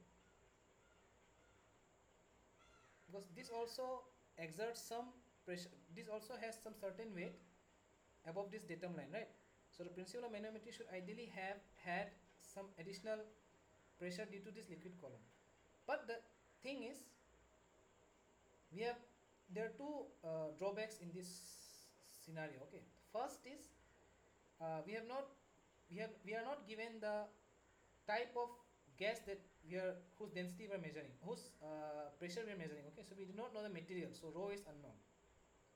Secondly, we do not know this height. Okay, so up to here it is there, that's fine, but what about the height from here to here? Okay, in order to get the weight of the liquid column in this height, we need to know both the density of the gas that whose pressure we are measuring and the height of the liquid column here. Okay, but one thing to know is that usually when we are measuring the pressure using manometers, moreover where the manometer is having a heavy fluid such as mercury, the density of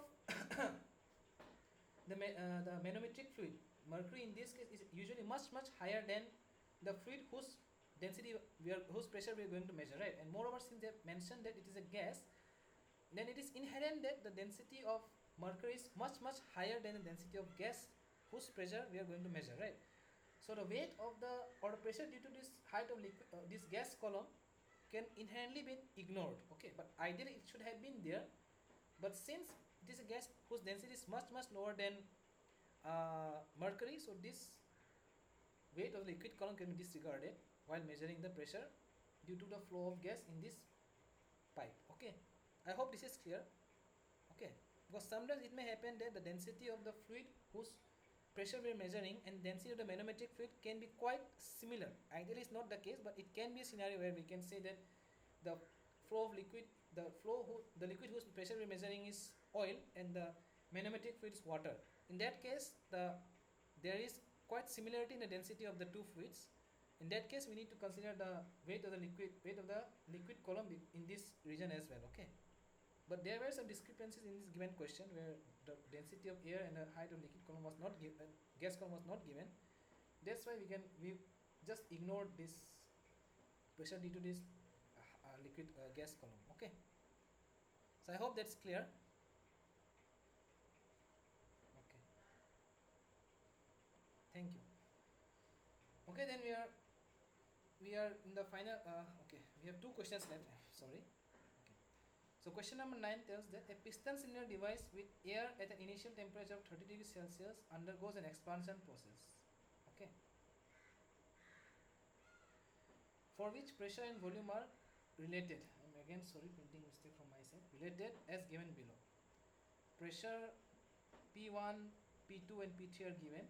V1, V2 and V3 are given. Calculate the work done by the system. Okay. So there are two things to be noted here. If one of you know how to go through the solution, they can go through it. Okay, but I thought that this question is quite interesting and needs a bit of analysis. That's why I will try to solve it myself as well. Okay, because some of you may not be aware with the concept of how to calculate the work done for a particular system. Okay, so any one of you who knows can go through the solution themselves, but just because also we are also short in time, I will go to the solution myself also to just accommodate the time as well as the solution within this time frame. Okay, so kindly forgive me for that, but who knows the answer can go on and try to solve and give me the answer. Okay, before before I can solve it. I hope that's fine.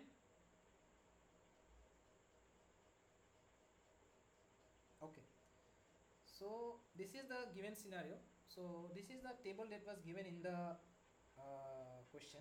Okay, so and why I'm dealing with this problem, because we are not yet introduced with the measurement of work done in a particular thermodynamic system, but there are some questions in the assignment that I have observed that requires the concept of knowing how to measure the work done for a particular system, okay, or for a particular process inherently.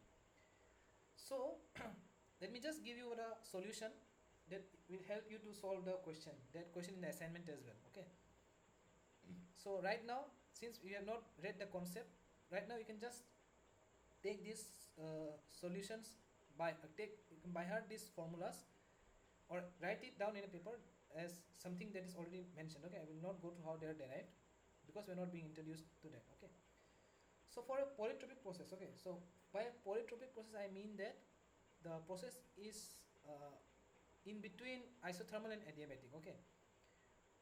The value of the index here n varies between 1 to 1.4, okay. That's a polytropic process, okay. So in the case of polytropic process, the pressure and volume relation for a particular thermodynamic system is given by PVN is equal to constant, okay. So since we are given the pressure and volume in three different states, then we can write P1 V1 into P1 V1 to the power n is equal to P2 V2 to the power n is equal to P3 V3 to the power n, okay. And here n is only to the power of V only, okay, not P. So now first of all we need to find the value of this n, okay, to find the net work done, okay. So P1 V1 to the power n is equal to P2 V2 to the power n. So here since we know all the values of P1 V1 P2 V2, then we can find the value of n. So once we evaluate the value of n, we get that n is equal to 1.4, which inherently suggests that it is an adiabatic process, okay. Reversible adiabatic process, okay. Then the work done is evaluated as W is equal to P1 V1 minus P3 V3 divided by n minus 1, okay. Again this formula we can take for granted right now, and we will see how this is derived in the next lectures. So once you substitute the value of P1 and V1 and P3 and V3 and n, you find that the work done is 10.6 kilojoules, okay. So such question, one similar question is also given in the assignment. Here the concept of polytropic process and how the work done is evaluated can be helpful, okay. So I hope it was clear, okay. Sorry that we have not discussed the how to evaluate work done, but I thought that this would be necessary because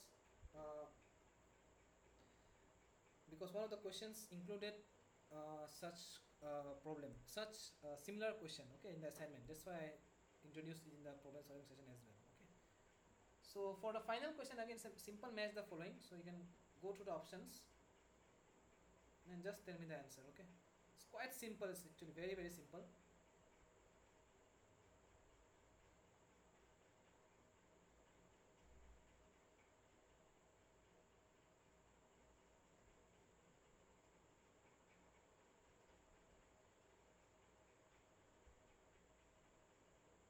Just the definitions that we discussed throughout the session today.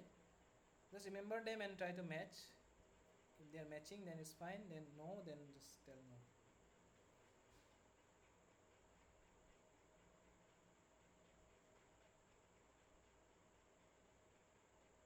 You have 1 minute. Tell the answer. Question number 10.